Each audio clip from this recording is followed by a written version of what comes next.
Hello everyone, I am coming to you from the top of our Airbnb in Bangkok, Thailand, the 34th floor. I'll spin it around.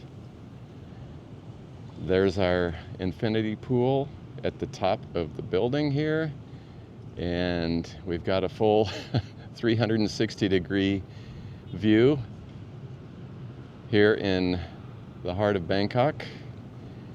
And the point of this video is expenses. How much did it cost us to spend 1 month in Antalya, Turkey? So we're going to go over that right now.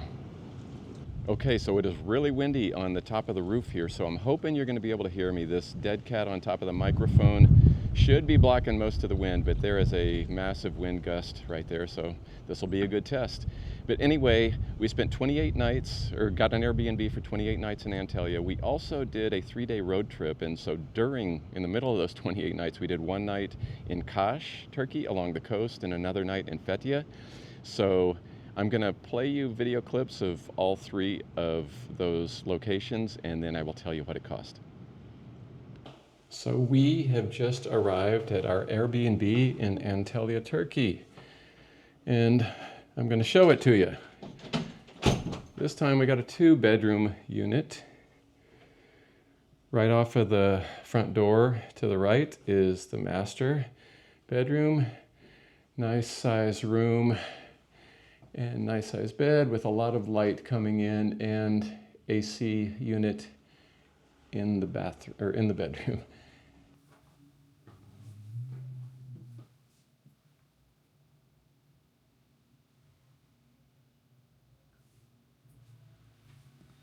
Here is the second bedroom. Twin beds. We haven't raised the blinds, but 2 windows here that would give also a lot of light. And there is a desk here if we want to use that to do some video editing or some other work.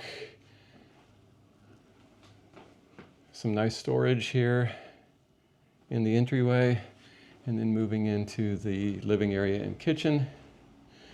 We got a full-size fridge here, oven, 4-burner gas stove. Is this a TV up here? I'm not sure what it looks like it. And nice counter space. We've got a dishwasher. We've got a couch here, not as big as the couches we're used to where we can both lie down at the same time, but we will figure it out. Nice bright kitchen table, and we've got, some full-size floor-to-ceiling windows here. There's construction out there right now, so not a lot to look at, but still all the natural light is nice. Oh, look, we got a coffee maker over here. And we do have a deck with some chairs where we can come out here and have our coffee or our wine or our beer and check out, the neighboring apartments, but also a lot of blue sky. So that is where we're going to be staying for 28 nights in Antalya, Turkey. Okay, just a quick room tour here of our hotel in Kaş. Just got here, and just simple bathroom, which will work. Nice bed, nice rock wall with some funky artwork, and nice flat screen there. And we have a lovely patio deck out here with a screen. And check out the Mediterranean. Pretty sweet. Will this do? Yes. This will do. I think it will. Hey there, we just checked into the Sundia all-inclusive resort in Fethiye, Turkey, and here's a quick room tour before we go out and start enjoying the free beverages and the beach. Fridge, nice comfy bed with, they just dropped off our bathrobes, and TV. Not a big room, but we've got this. Here is our view. And there's the beach, which we will be down at in a few minutes. Okay, the wind is whipping up now, as you can probably see on my hat, so hopefully this microphone's working and you can hear me. But those were our lodging locations in Antalya and around that area. We really liked our Airbnb a lot. We had everything we needed there. It was well maintained, well decorated, only about a 10-minute walk away from Old Town. Lots of restaurants and grocery stores nearby, so super convenient. But being in the heart of Antalya like what we were, that also includes lots of traffic, lots of noise. The deck we mainly just used for drying our clothes. There was kind of construction out beyond the deck, so not really a view there. And also the sliding glass door just had a sheer curtain, so neighbor across the way could see in if we weren't careful. So not sure we would stay back there, but we did overall really like it. If we go back to Antalya, we might stay in the Lara Beach neighborhood. You have to take a bus to get into Old Town from there, but we went out there and really liked the feel of that part of town. It's more like a neighborhood area, less traffic, less noise, and it's a really nice promenade along the beach there to walk on. So we'll see, but we did like where we stayed. So pluses and minuses to both locations. And then we really enjoyed where we stayed in Kash. We would highly recommend that hotel, Molino Hotel. And also the all-inclusive, we stayed a night in Fethiye, Sundia. Was it exclusive? Yeah, Sundia exclusive, I think it was called, and that was great as well. So we paid $1,719.51 for all of those lodgings so it's 28 nights paid for in our Airbnb and those two hotels as well. Okay, next category is groceries. We spent $355.84 on groceries for the entire month we were in Antalya. Now that was definitely the lowest monthly grocery expense since we started our full-time travel. We have been doing this for about 6 months, and that definitely came in below any of the other destinations. We had a local Friday market, street market outside that we went to 3 of the Fridays that we were there, and got lots of fruits, lots of veggies. It was awesome, and the prices were good. Then we also had multiple grocery stores in the area where we shopped as well. This was much easier shopping this past month than it was in the 2 months we were in Montenegro. So groceries, really good deal this month. Again, $355.84. All right, how about dining and drinks? What did we spend for the month? We spent $748.60 on dining and drinks for the entire month in Antalya. Our normal routine was to go out somewhere different, or one of our favorites, for lunch, and then we usually ate dinner at home, although we did go out for some dinners. And this also included any time we went out for snacks or beers, wine, whatever else. But $748.60. And some of our favorite places that we went to multiple times was Roca Pizza and Falafel. They had a lot of good vegan options, which is great for me, and non-vegan options that Sunny could enjoy as well. Really friendly business. We loved all the people there, so that was one of our favorites and highly recommended. There was a sandwich place that Sunny used to go to. I think it's called Sitter Balik. I'm going to butcher these names right now, but she went there multiple times. Luna Garden was our favorite place to go for coffee or tea and just kind of hang out in the afternoon or a couple times in the evening. And they do have a full menu too, but usually it was just drinks for us there. Our last night we went to a pizzeria in Old Town, and that was really nice, really beautiful setting, and the food was good as well.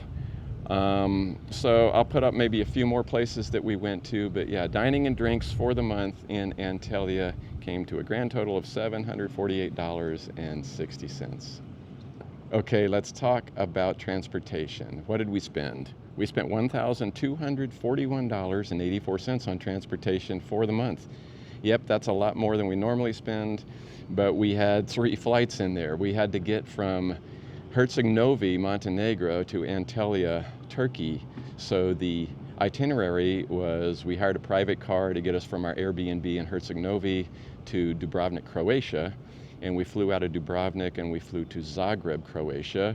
Then we flew from Zagreb to Istanbul, Turkey, had a long layover in the airport there, and then we flew from Istanbul to Antalya. And then we got a ride from the Antalya airport to our Airbnb. So all that's included. What else? We had some buses as well around town, but the flights and the airport transfers were the bulk of our transportation costs. Oh, and also we had a rental car for 3 days on our 3-day road trip, and that's included as well with the gas for the rental car. And initially, well, our Airbnb host recommended that we go to the airport in Antalya to get the rental car instead of the smaller shops in around Old Town. She said go with a more reputable rental agency out near the airport.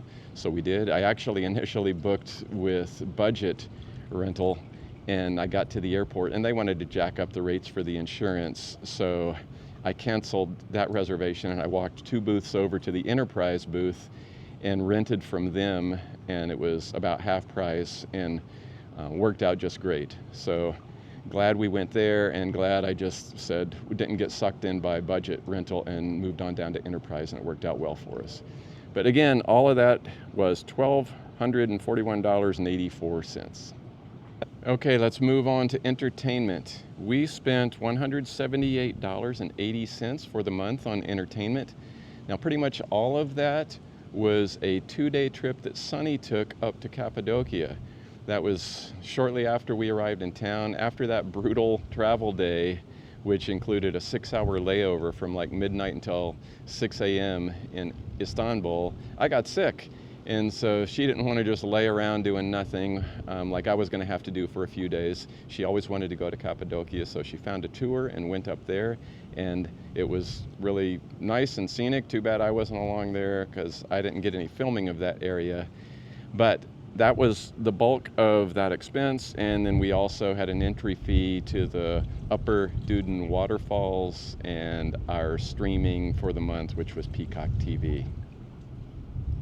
All right, let's move on to phones. We spent $30.27 for the month for our phone expense. Now that is eSIMs, as always. Airalo is the provider that we used and we've been using. I shook it up this month in Asia, so I will let you know next month who we're using now. But Airalo worked great for us throughout Europe. This was an eSIM for both Sunny and I. Whenever we have access to Wi-Fi, we use Wi-Fi. But if we don't, these eSIMs work great. We usually get 5 gig amounts on the eSIMs, and for 30 days, a 30-day plan, and it works well for us, and it did again for the month in Antalya. So I think I used to call this next category medical. Maybe I should be calling it health, and you'll see why again. But we spent $392.01 in the health category. Now the bulk of that is our monthly medical premium, as it always is, and that's about $337 and change, and that covers both Sunny and I for any kind of inpatient treatment. It's a catastrophic policy we get through Cigna Global, high deductible and fairly high out-of-pocket max, but we are covered in case anything bad happens. If we ever need to go to a doctor, you know, just a office visit or a clinic, will pay out of pocket. But for serious stuff, we do have coverage, and again, that's $337 and change for those 2 policies for both of us. And then, as usual, Sunny likes to work out, and so we got a gym membership for her again this month. And I picked up some cold medicine for myself since I got sick after that brutal travel day. But again, all that combined for the month, $392.01 in the health category.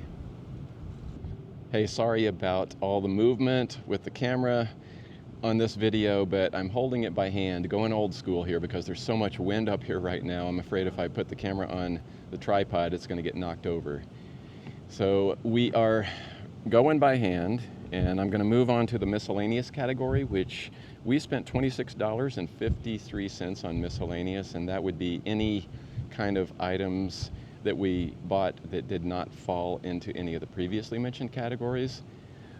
Didn't have much this month, but I had to get another VPN because Turkey has really been cracking down on the use of VPNs, and they've pretty much nailed most of the big players in the VPN market. So we usually use NordVPN, and I love it. It's great. We're going to keep using it. But in Turkey, they had blocked that along with Surfshark and most of the other biggies. So I did happen to poke around and found one that worked. Went under the radar. It was called Privado, or is called Privado VPN. And I got a 1-month subscription to that, loaded it up on our Fire Stick and on our phones and tablets, so we had protection and could also stream our shows on the Fire Stick. So that was the bulk of our miscellaneous, and also picked up some sunscreen and a couple other odds and ends. But again, miscellaneous, $26.53 for the month. Okay, let's total it all up. This month, I'm going to give you two numbers like I always do whenever we have a big travel expense, whenever we fly from one destination to another. So I'll give you how much it cost with our travel to get from Montenegro to Antalya with the flights and with the airport transfers, and then I'll give you the total without that in case you don't care about the transportation. So with the transportation, we spent $4,693.40. And again, yeah, that's 3 flights, 2 airport transfers, and everything else I just listed. Now, if you want to know what it costs only after you arrive in Antalya, or what it cost us only after we arrived in Antalya without all of the transportation expenses, it was $3,652.03. So that was money well spent. Sunny and I fell in love with Turkey. It was just perfect. We really loved our month in Antalya. I remember telling her that I think this was the best month of weather I've ever had in my life. Every single day was perfect weather. It was incredible. And then the people were so friendly, so nice, so outgoing. I mean, lots of laughter and just a really good time. We met a lot of really fun and friendly people. And we will definitely be going back to Turkey, probably Antalya, but explore other areas as well, and we certainly look forward to it. So that's going to wrap it up for this episode. The wind is really cranking. I'll turn this camera around. You can see the ripples on the pool and the skyscrapers over in Bangkok over there. So hopefully you could hear me over all this wind. Hope these mics did the trick. If you got anything useful out of this video or you enjoyed it, we'd appreciate it. A thumbs up. It keeps us motivated to try to keep cranking these things out. And if you have any questions at all, just drop a question in the comments and I will try and answer it for you. So thanks a lot for swinging by and catching the video, and we will see you in the next one.